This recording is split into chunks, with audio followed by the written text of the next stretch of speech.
no texto O Narrador, Considerações sobre a obra de Nikolai Leskov, um texto de 1936, o texto 4 anos da sua morte, do seu suicídio, o Benjamin vai dizer, o narrador, aspas, né? O narrador é a figura na qual o justo encontra-se consigo mesmo. Olha que profundidade desta frase. O narrador é a figura na qual o justo encontra-se consigo mesmo.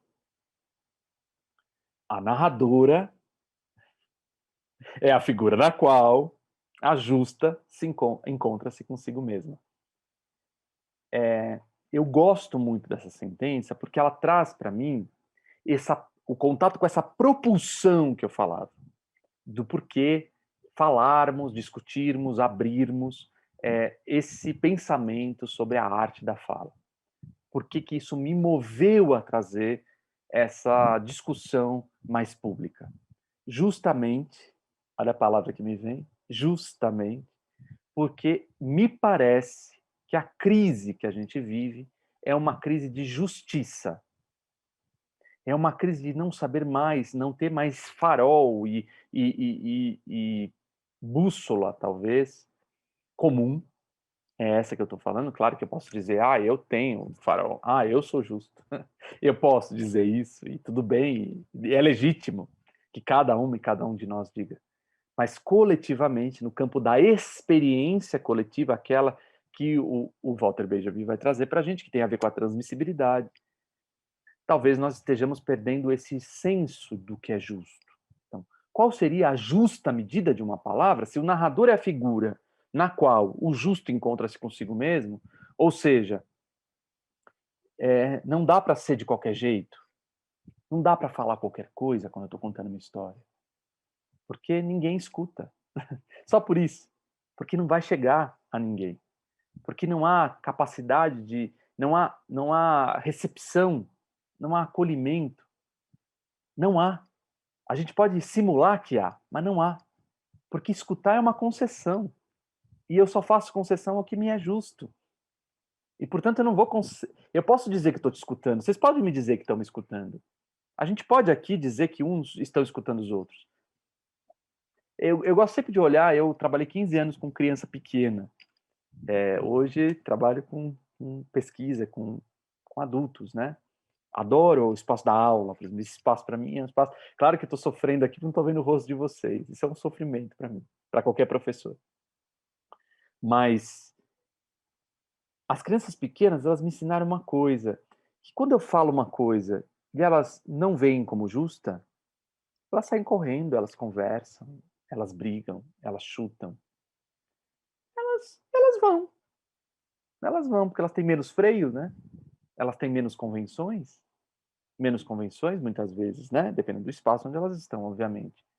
Mas, né, nesses espaços que eu vivia, que eram espaços de algum cultivo de sensibilidade, de uma educação cuidadosa, é dessa aí que eu estou falando. Claro que a gente tem múltiplas experiências com crianças e muitas crianças, em muitos cenários, em muitos contextos, em muitas sociedades. Mas eu estou falando justamente desse recorte, assim, de crianças que estão sendo, de alguma forma, amparadas por um espaço educacional de escuta. E quando elas veem um adulto que não está em conexão com o que fala, na justa medida da palavra, como diria o Benjamin, no encontro consigo mesmo, o narrador é a figura na qual o justo encontra-se consigo mesmo, o justo encontrando-se consigo mesmo, elas saem correndo, elas fazem. Mas o adulto, nós, né, por uma série de convenções que nós temos, algumas delas importantíssimas, porque elas são elegâncias, né, elegâncias mútuas, recíprocas, para que a gente não seja bárbaro, mas lá na intimidade da escuta, a gente sabe que a escuta é concessão. Somos nós que concedemos, né? Somos nós que fazemos a concessão. Dizemos sim, eu vou te escutar, sim, eu quero ouvir, sim, isso faz sentido. E, portanto, essa relação da fala é uma relação de absoluta conexão com a imagem da verdade, do meu ponto de vista, que o Júlio César de Mello Souza, o professor Malbataan, o grande Malbataan, recontado ali pela Regina Machado e pelo seu livro Minha Vida Querida, trazem como imagem.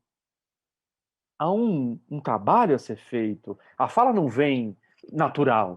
A fala não é algo natural. A fala é esculpida. Portanto, ao esculpir a fala, há um processo de esculpir a fala, de encontrar o gesto da fala, de encontrar a embocadura da fala, para que a gente entre num estado de concessão. Porque essa fala está em busca de encontrar a justa medida do seu dizer.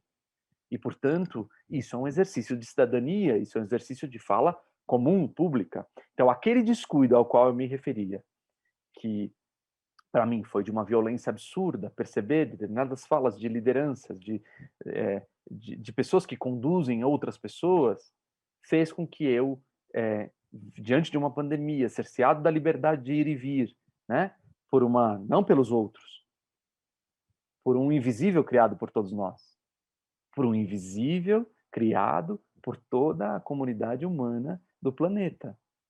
Esse invisível não é um invisível do imponderável nunca pensado. Não, esse invisível é produzido por micro e macro ações de cada uma e cada um de nós. E esse invisível, então, ele se dá visibilidade nas perdas dos corpos, no adoecer das pessoas que amamos, no desaparecimento de pessoas que amamos, mais diante de uma coisa tão trágica, tão dramática, ainda assim, uma fala tão descuidada, uma fala tão longe desta ideia benjaminiana de que o narrador é a figura na qual o justo encontra-se consigo mesmo. Ou seja, portanto, se aquela fala encontra e tem concessão, porque é esse meu entendimento, porque se essa fala tem eco, há alguém que faz a concessão dessa fala, de uma fala violenta. E essa concessão que alguém faz é porque há algo nessa fala, há algo para a gente pensar na articulação dessa fala que faz sentido, que as pessoas sentem, que algumas pessoas sentem. Né? Há algo nessa palavra descuidada, de qualquer jeito, violenta, agressiva, odiosa, que resvala em algo que outros escutam, que há uma recepção para essa fala. E, portanto, comecei a pensar, então, que nós estamos num campo da arte. Então, não é dizer que nós vamos ter a palavra melhor e a palavra pior. Não. As palavras articulam ideias, articulam narrativas, a fala acontece. E essa fala, ela encontra quem escuta. E, portanto, a arte em que quer combater esse pensamento, no sentido de um pensamento que quer excluir, que quer odiar, que quer machucar, que quer violentar, que é descuidado com a dignidade da vida, mas há também uma arte em quem age desta forma, em quem fala desta forma. Essa fala não vem espontaneamente, ela também é um artifício, ela também é construída. Ambas as falas, então, são produzidas e articuladas a partir de são esculpidas. Ambos os discursos são esculpidos, são falas esculpidas. Muito bem. Por que, então, a gente debruçar no campo, na ideia de arte?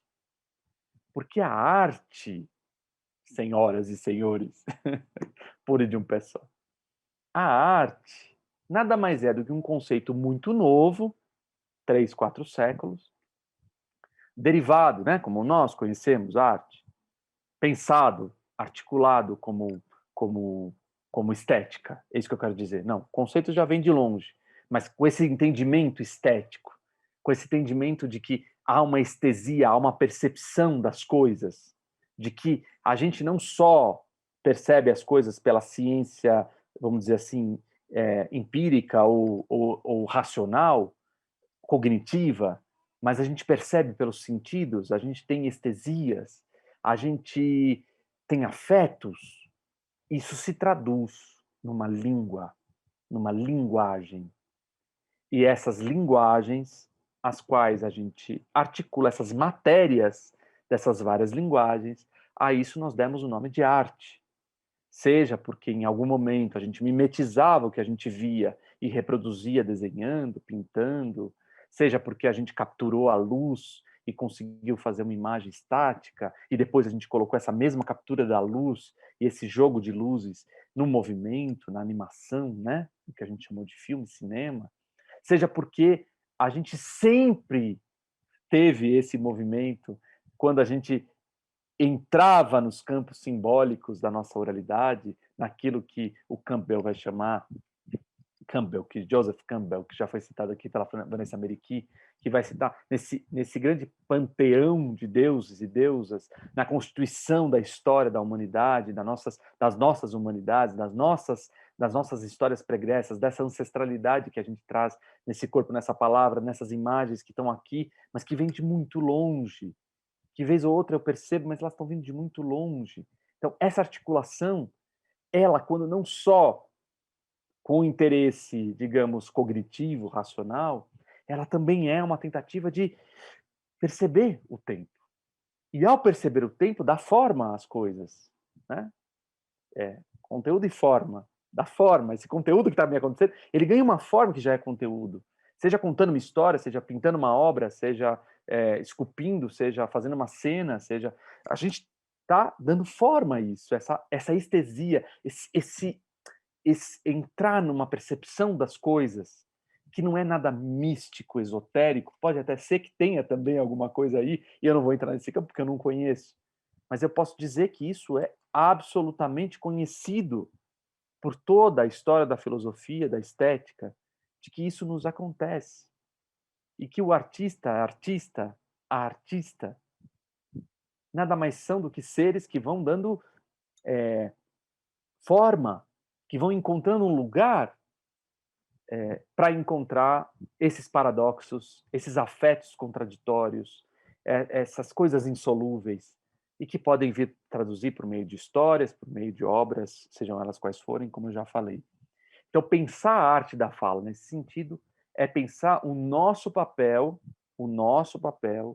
como seres que, de alguma forma, transitam com este lugar de dar forma ao que nos acontece, ao nosso tempo. Isso dá forma onde? Na fala. E é esse o meu interesse aqui. Então, abrindo assim, toda essa argumentação é nada mais, nada menos para que a gente situe, então, essa ideia de arte da fala, né? De uma fala que é cuidada e pensada para juntar, para tirar essa fratura, para fazer uma atadura, para fazer alguma coisa, algum gesto, algum movimento de que essa fratura está nos levando para um mundo pior, que esta fratura ela está nos arremessando numa condição pior de leitura do mundo, de leitura da realidade e das nossas próprias percepções sobre nós mesmos e sobre os outros e outras no planeta. Então, é nesse sentido que eu faço esse convite de pensarmos a arte da fala.